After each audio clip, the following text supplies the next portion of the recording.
Welcome to the Disruptive Podcast. To be disruptive means to cause radical change through innovative thinking, and that's exactly what I want to help you do. My name is Haley Davidson, and I'll be your host. I left the corporate world at 23, built a thriving freelance business from the ground up, to have traveled the world, and now I'm here to share my story and the stories of other incredible disruptors with you.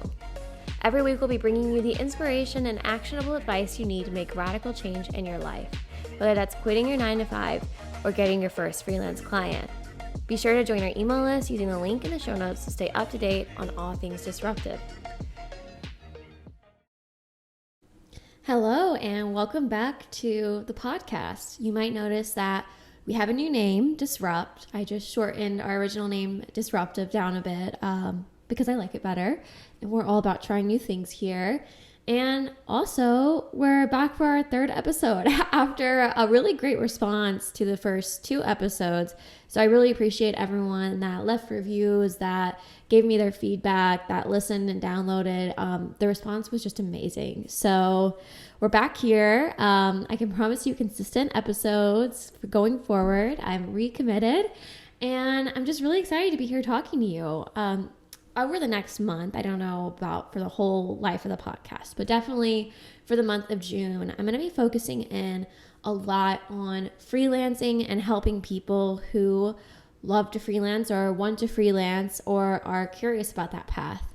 And part of that reason is you may have seen, if you follow me on Instagram or anywhere else, I recently did this event called Freelancing 101, and it was just incredible to talk to people and hear about all of the reasons that they might not have started freelancing yet, but all of the amazing reasons why they do want to start. Everything from wanting to have more time to spend with their children, to wanting to be able to travel the world, to wanting to diversify their income. I mean, it was just incredible to talk to people in real life and have that. So if you want to download the recording of Freelancing 101 and access that, as well as some other amazing resources, then the link will be in the show notes, or you can go to HaleyGdavidson.com and you'll be able to find it there. Okay, so moving on, because it's been so long since I've talked to you guys, I wanted to just give a few life updates.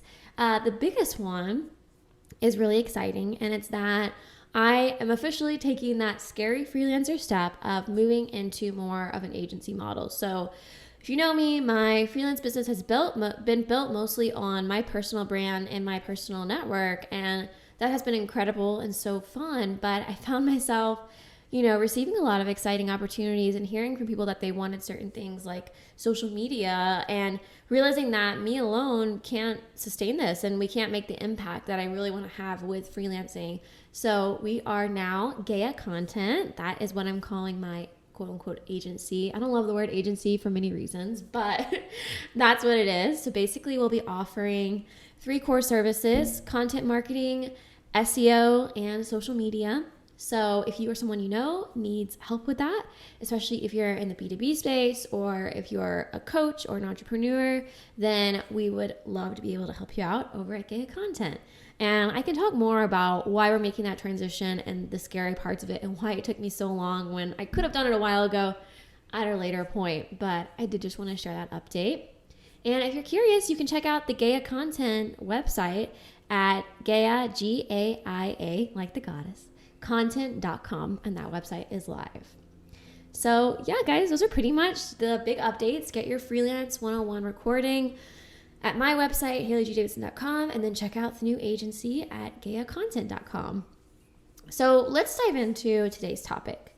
Basically, what I want to address is some of the things that came up during our Freelancing 101 event, which was all of the myths around freelancing.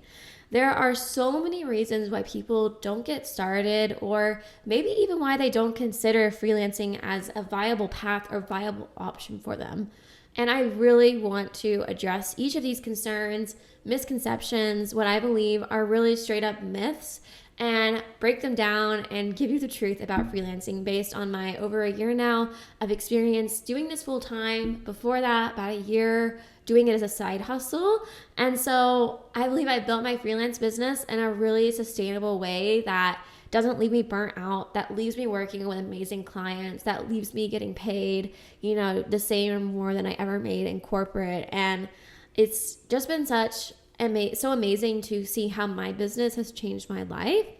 And so if there's anyone out there that wants to make the same kind of change in their life, whether it's as a side hustle or as a full-time freelancer, I want to help you address these myths and start to question some of the beliefs that you might have about freelancing, some of the things that you might take for granted as the truth. So let's dive in.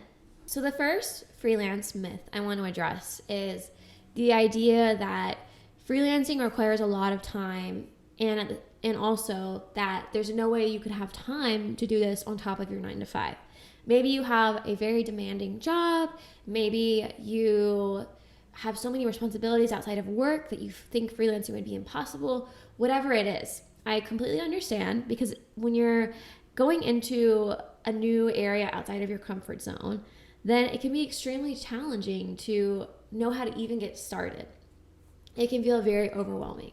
So let's break this myth down. First of all, a lot of people think that it's going to take them forever to find a client. And so they got to invest all this time without making any money in the first place. And what I challenge you there is to think about your existing network and how many people you know, whether you're an entry-level employee or whether you're a seasoned marketing executive with a huge network. I guarantee that your first client is someone that you already know. So when you think about it that way, it's not like you've got to start going out to all of these networking events. It's not like you've got to spend hours sending cold messages to people on LinkedIn. It's not like you've got to spend hours building out your Fiverr profile. And this stance and my belief might actually be controversial, because a lot of people think, well, I don't know anyone, or I need to just get started on Fiverr or whatever else. But in my experience, there are lots of people that I have met. I mean, most of my clients in the beginning came from my network. My first client ever was someone that I knew that was a former boss of mine. So it's not going to take you that long to get your first client. It just takes some action and knowing how to put yourself out there in the right way. The other thing is that a lot of people use this as an excuse to never get started in the first place. And, our ego we just try to keep ourselves, our subconscious mind tries to keep us safe by coming up with reasons that we shouldn't put ourselves out there. And it totally makes sense.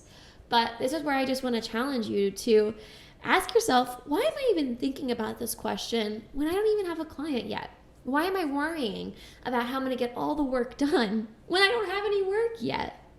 So this is really just a roadblock where I want to tell you, go out and get the client first. Put yourself out there. Send emails to your network. And then you can worry about finding the time for this while you're working your 9-to-5. And when it comes to finding time once you do have clients, this is really just a matter of setting a schedule, having boundaries with yourself, having boundaries with clients, and also having your prices high enough that you are not basically wasting your time on work that isn't providing value to you. So that's the first myth. You have enough time. I believe you have enough time to get started and to do this with your 9-to-5 job, okay? The second myth that I see a lot of people struggle with is that they think they'll never make enough money freelancing, so why try it anyway? They see postings on Fiverr or job boards that say they'll pay you $30 an hour, $25 an hour, $20 an hour. They see people charging $150 to write one article, and they think, why would I ever do this? I don't want to just sit at my computer and grind away for hours upon hours writing articles and getting paid pennies for my time. And I feel you. When I started freelancing, it was all about time freedom for me. I did not want to be chained to my desk. I wanted to be able to do more active things, be on my feet, have time to exercise, basically have time to do whatever I wanted. And so for me, I never made it an option to accept clients or to accept work that was going to steal my time and compensate me in a way that was on a line and that I thought was below my value. So what I really mean by this is that when it comes to money and when it comes to getting paid for your services, you have a lot more power and you have a lot more choice than you might think. So let's take, for example, there's this really popular job board that I won't give the name of because I don't want to, bad talk anyone, but it's a pretty well-known job board. And there are all kinds of posting there where people are posting jobs, freelance jobs, contract positions that go at the rates of 30, 45, the highest I've ever seen is $60 an hour. Now, if you thought you had the belief that you'll never make that much money as a freelancer, that this is the only option, then you might go get one of these jobs and you might find yourself working 40, 50, 60 hours a week just to earn the income that you desire. But if you can step back and recognize that there are other paths and you can recognize the value of your time, then you'll start to seek out opportunities that pay you a lot more. And a lot of this comes down to believing in yourself and believing in your value and doing the really hard work of kind of believing in yourself. But I was working with a client, because if you don't know, I also coach freelancers. I was working with a client who was freelancing and literally making $50 an hour. And this woman had years of experience as a copywriter, working for huge brands. And I said, listen, the lowest rate I've ever accepted was $75 an hour. And that's when I first started out. And the numbers don't really matter here. It's more the principle of how are you charging so much less than me when you have 10 years of experience on me? So that's why so many people say that when it comes to freelancing or entrepreneurship, it's internal work, right? It's what you believe about yourself and about your value. And sometimes it might take more work to go find a client that's going to pay you more. But maybe for my client, the example I just said, she went into her next, discovery call or meeting with a potential client. And she just said, my new rate is $150 an hour. Take it or leave it. And you know what they did? They took it. Okay. So again, it's internal work that you might have to do to give yourself the confidence to raise your rates and go after opportunities. But I promise you, no matter what level of experience you have, you could and you should be charging a lot more, and you can earn a lot more money than you might think in freelancing. I think that the majority of people believe that there's one set way to freelance. It's going on a job board, it's going on Fiverr, or it's accepting the first rate that someone offers them because we feel lucky to have the opportunity at all in the first place. But instead, I would encourage you and challenge you to approach it as, what do I want to earn? And yes, based on markets and the type of client and the amount of money they have, what can I charge? And I would encourage you to do that, to quote that price, quote the $150 an hour, quote the $200 an hour, quote $3,000 for, an ebook, quote $1,000 for a blog post. These are real numbers that I've charged before, and I know you can too. So that is a myth that you might believe you'll never make that much money freelancing. But at the end of the day, that's an internal belief that you need to shift so that you can seek out opportunities and negotiate your rates in a way that brings you the income that you really desire and honestly deserve. All right, the next myth I'm going to discuss is the idea that freelancing means that you'll be working around the clock. Basically, that in order to be able to ever pay your bills as a freelancer, you'll be working nonstop. This is such a common belief that I held so close to me. On a personal level, I had a father who was an entrepreneur, and he never stopped working. Literally, at the dinner table with his laptop, working.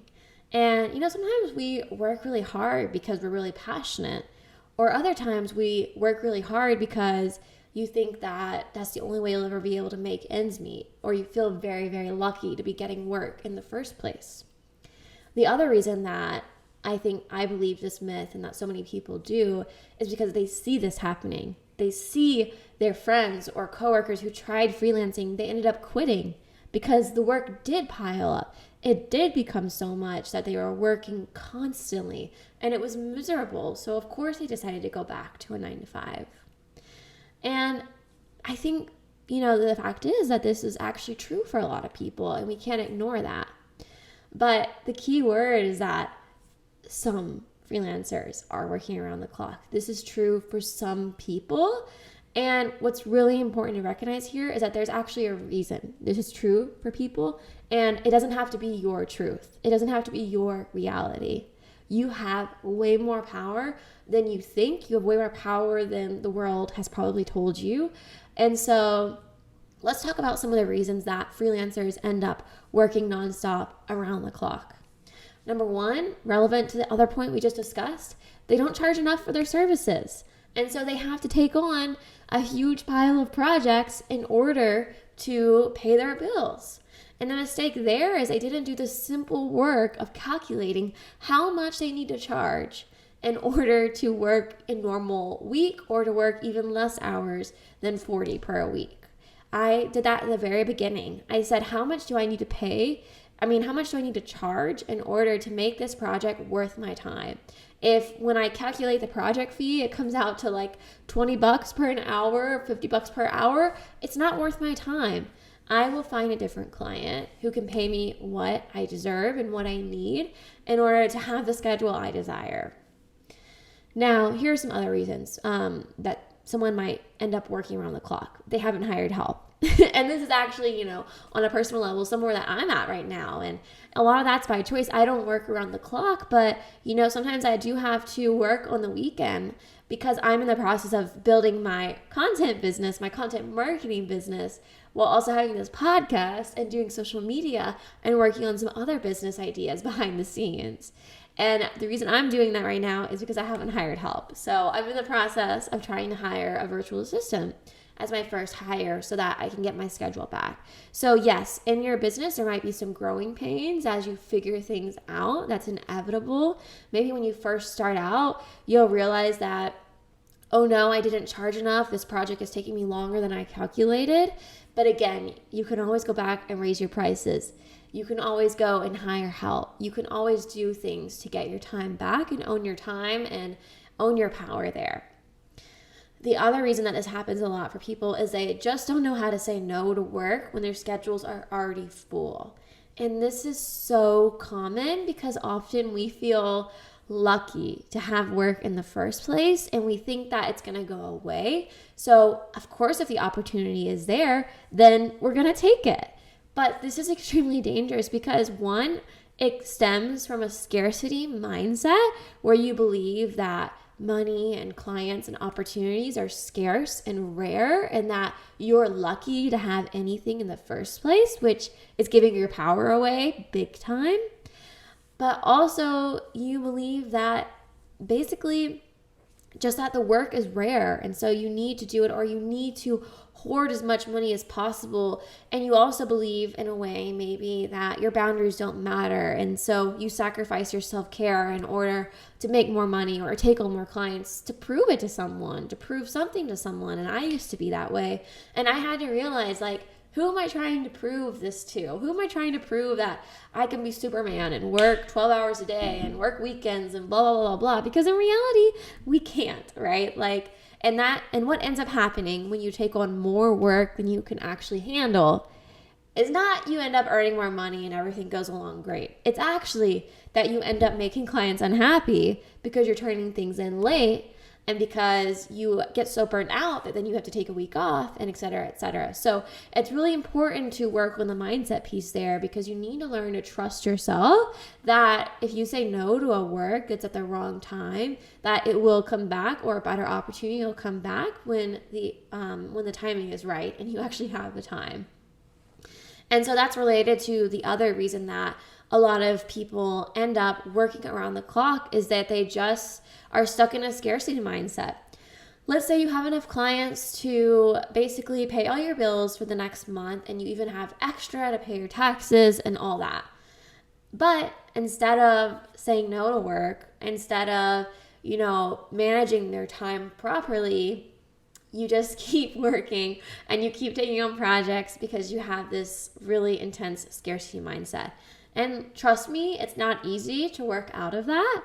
It's not easy to get over that scarcity mindset, but it can be done. And that's why on this podcast, I always emphasize that mindset is literally everything because it is. Again, as a freelancer, you are not somebody's employee. You are your own boss, and that means that you have to be in charge of yourself, how you spend your time, how you price things, et cetera, et cetera. And in order to do that, you have to have a very strong mindset. So related to the other two reasons that people end up working around the clock is that they never learn how to rest. So maybe right now you're in the corporate world, or you were. Let me ask you, did you ever keep working past 5 o'clock, even when you didn't have to, even when you weren't getting paid overtime, even when no one expected it of you, but you just felt like you had to? If that's true, then you might never have learned how to rest, or you might have a really deep sense of fear about not being good enough for your job. So you feel like you have to prove something to your boss. You have to constantly prove your worth. And again, that goes back to mindset and also what you value. Do you value your rest? Do you value yourself? Do you value your self-care? So these habits that we have in corporate, if you have a habit of overworking, then that might carry over into your life if you're a freelancer. So two more. The first one is that maybe you work around the clock because you only believe the only way to get ahead in life is to put in more effort. And that's a really dangerous place to be. And that's actually a place where a lot of entrepreneurs end up. But, just to get a little spiritual for a second, I think that we all have to believe, no matter what job you have, that things are working for us, and that if we have a desire, that things will work out for us to reach that, to get there, to make the money that we want. But if you don't believe that, if you believe that you have to be in control of everything at all times by overworking, because overworking and, working constantly is a form of control. Because stepping away for a vacation, for a day, for a moment, that's an act of letting go of control.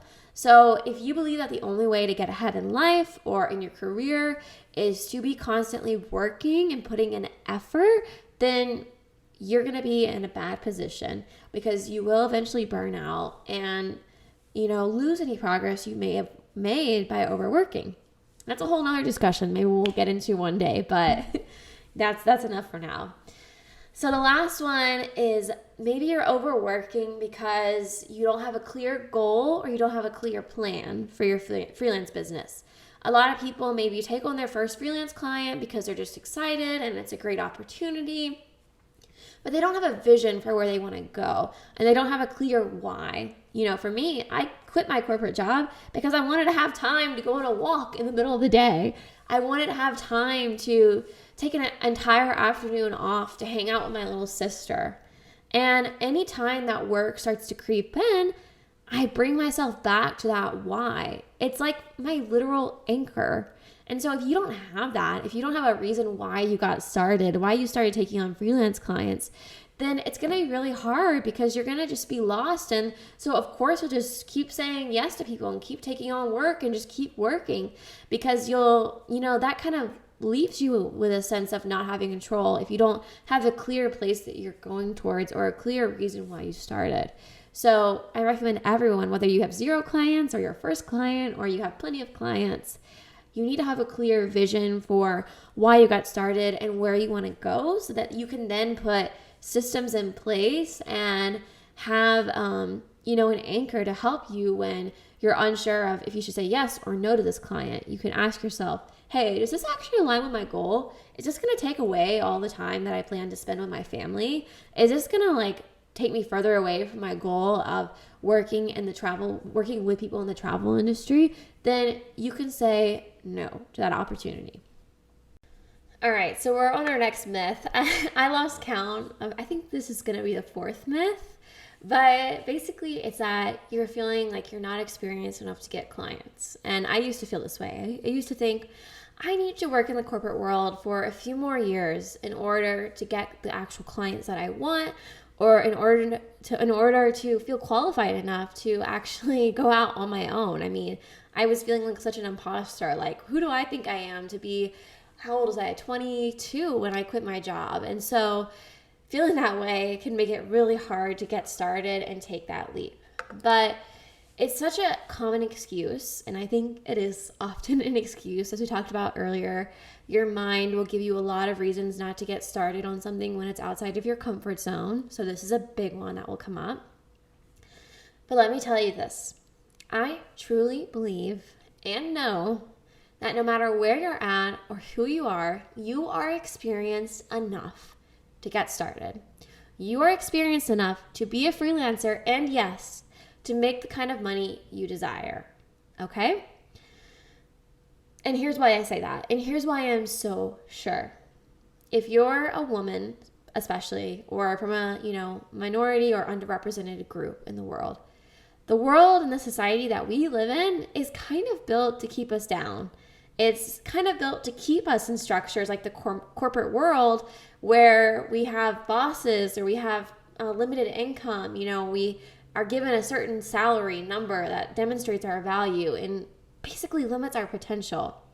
Our society constantly tells us that we're not worthy enough, good enough, smart enough to ask for what we believe that we truly desire. It challenges us. When you think about when you tell, even like, let's use this example. Have you ever told someone in your family that you got a job offer and you want to negotiate the salary? And maybe that family member or maybe that friend or maybe that, mentor that you have told you, who are you to think that? You should be grateful for even getting a job in the first place. But this is just the world that we live in where we're taught that it's selfish or rude or whatever else to ask for what we want.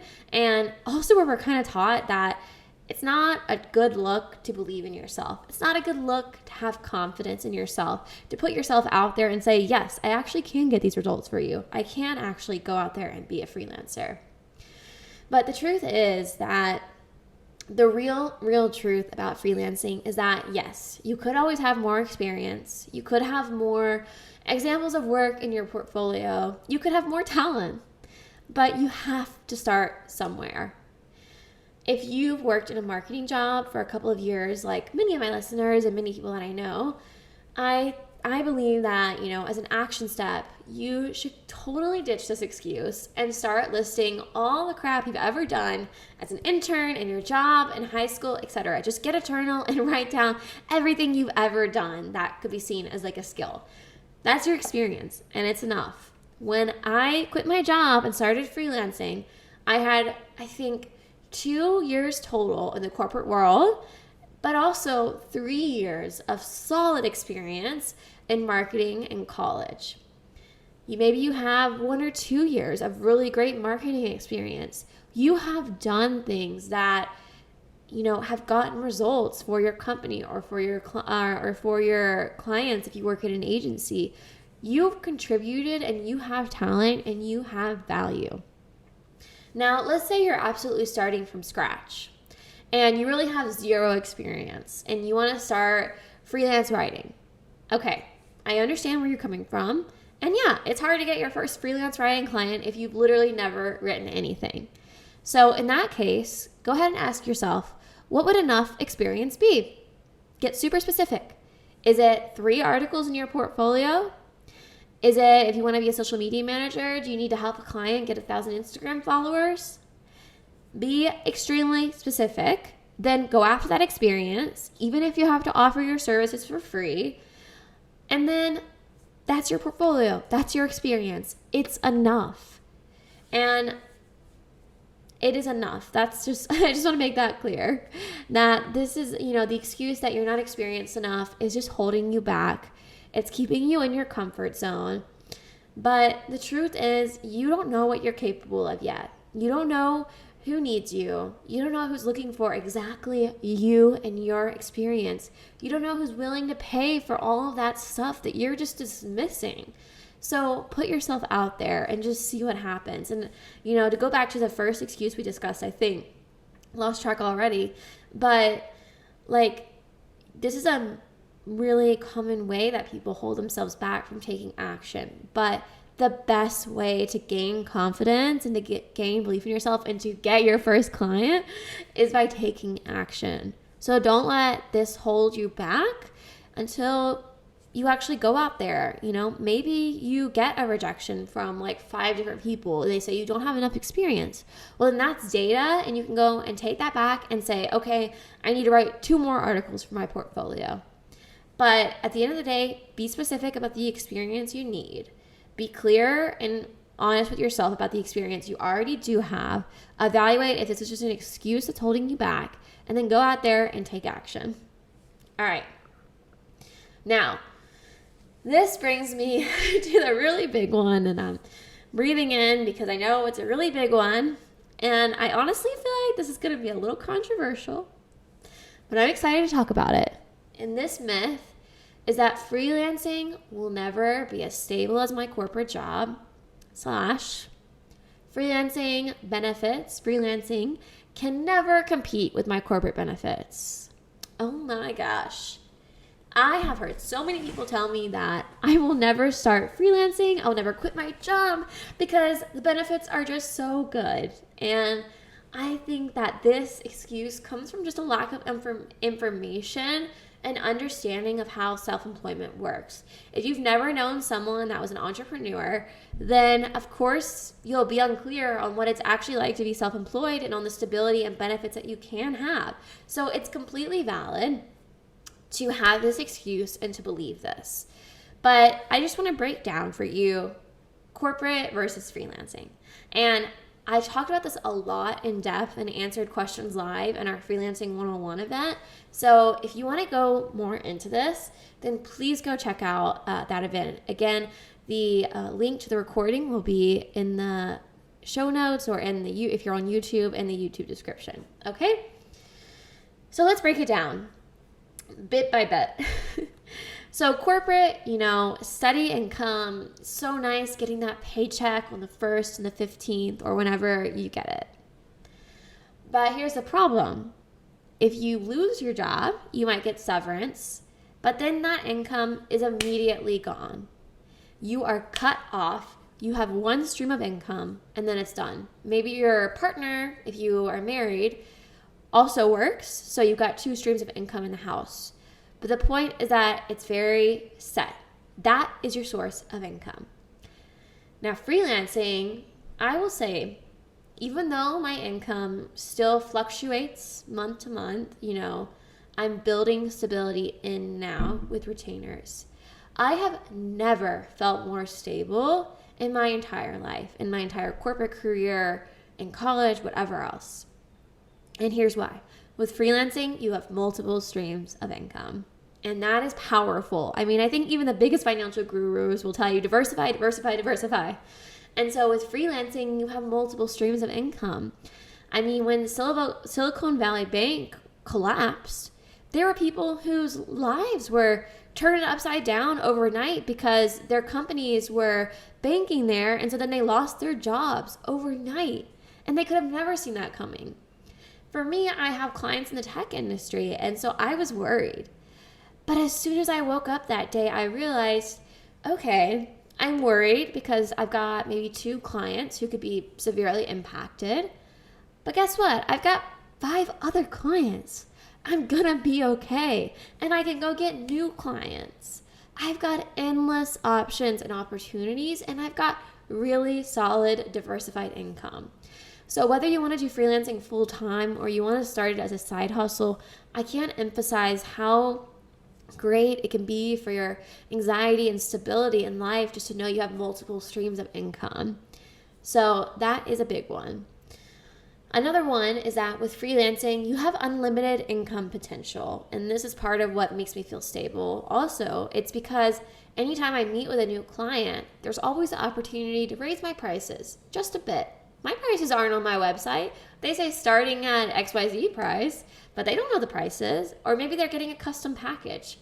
I can raise that price to whatever they'll accept. And that's on me and my sales skills or whatever else, right? To actually sell that price. But we're talking theoretically. It's a hard word. Theoretically, I could raise my prices to whatever I want. I could go after bigger clients that have bigger budgets. Whatever I need. When you work in the corporate world, you've got a fixed income. And I know what you're going to say. I can get a raise or I can switch jobs. And listen, I switched jobs and gotten a $20,000 raise. So I'm not knocking this. I know that your income isn't fixed when you work in corporate. But when you look at it, it is a lot more fixed than a freelancer's income will ever be. Because you have to work pretty hard to convince your boss to give you a raise. You got to work pretty hard to go out and get an entirely new job. But with freelancing, it's again, I could meet with a new client tomorrow and pitch a new package or a new service or a new offer and raise my prices and raise my income. So unlimited income potential with freelancing, corporate is a fixed income. All right, now here's a big one. PTO. People love PTO. And with corporate, it's guaranteed paid time off, right? You get to close your laptop and technically you're supposed to be able to just ignore work, totally unplug for your week off or whatever it is. But for me, I used to run out of PTO so quick in the corporate realm because I wanted to escape and travel and do whatever else. And it was really hard to do that while I was on the clock working my job. And again, this is a very real benefit that a lot of people love because they're getting paid while doing nothing, for that week off. And with freelancing, I'm not going to lie to you. It takes a bit more, effort to actually create your own PTO. But this goes back to everything we've been talking about, which is that this really comes down to a skill and to your mindset.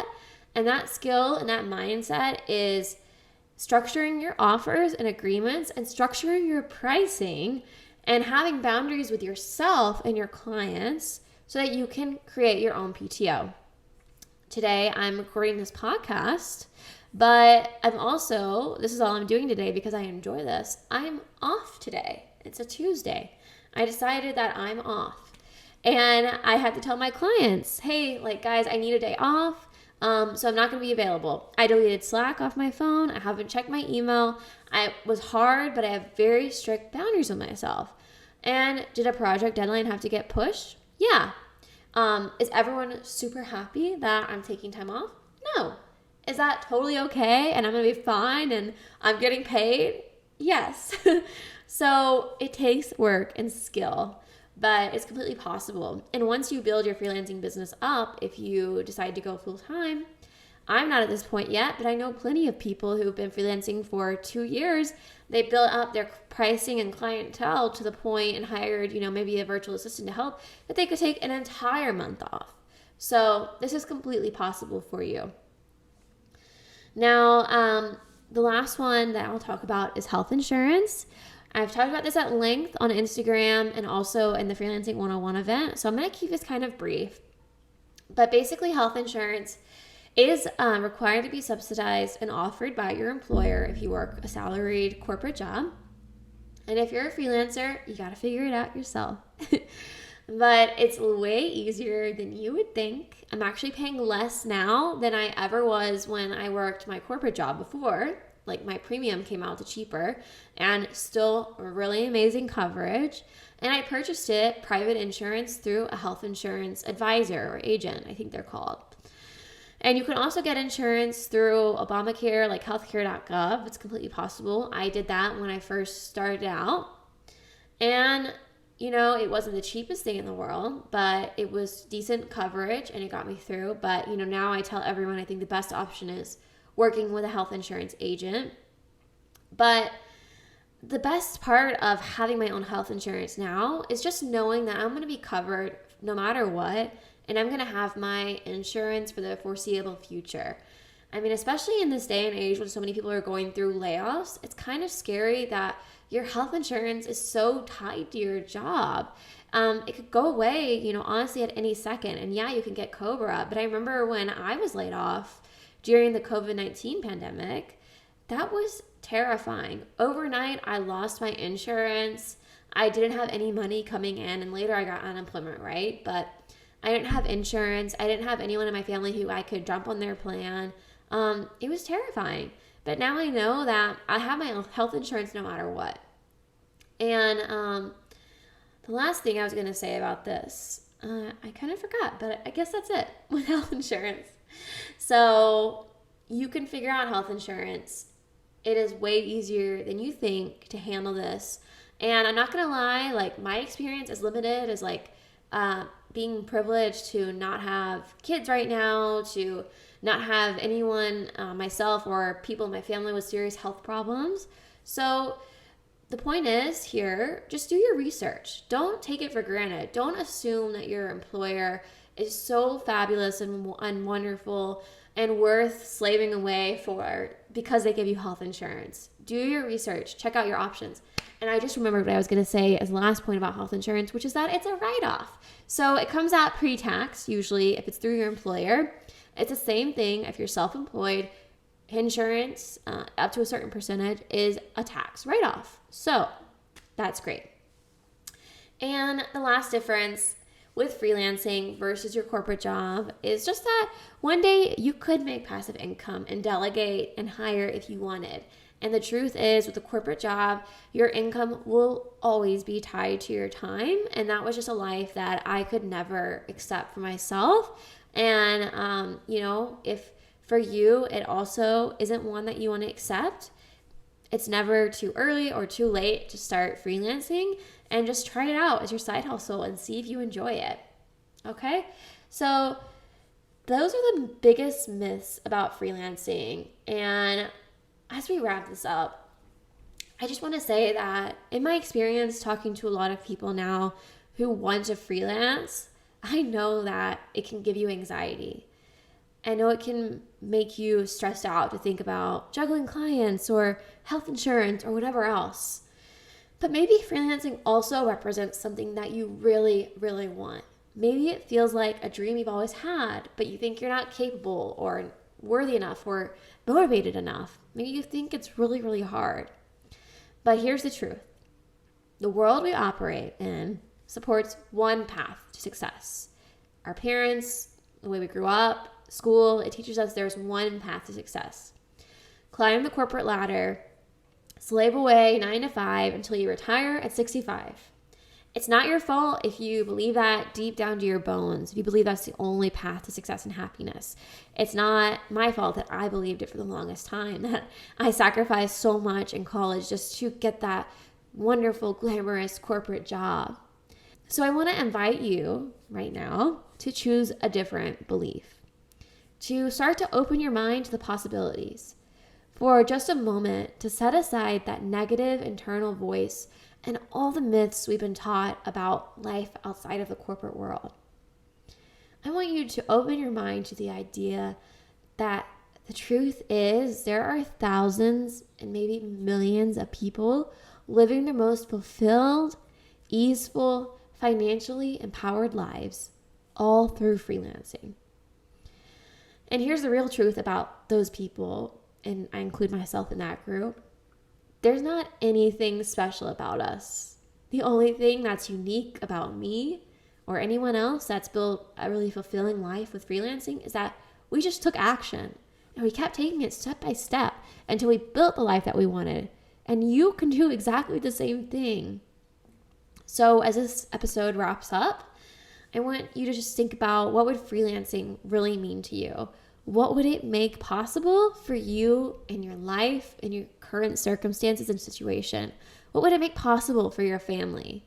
I just hate the idea that these myths are holding people back from building the lives that they've always dreamed of and that they really want. The truth is that if you have a strong enough desire, anything is possible. If freelancing is the path you want to take, then there's a transformation waiting for you.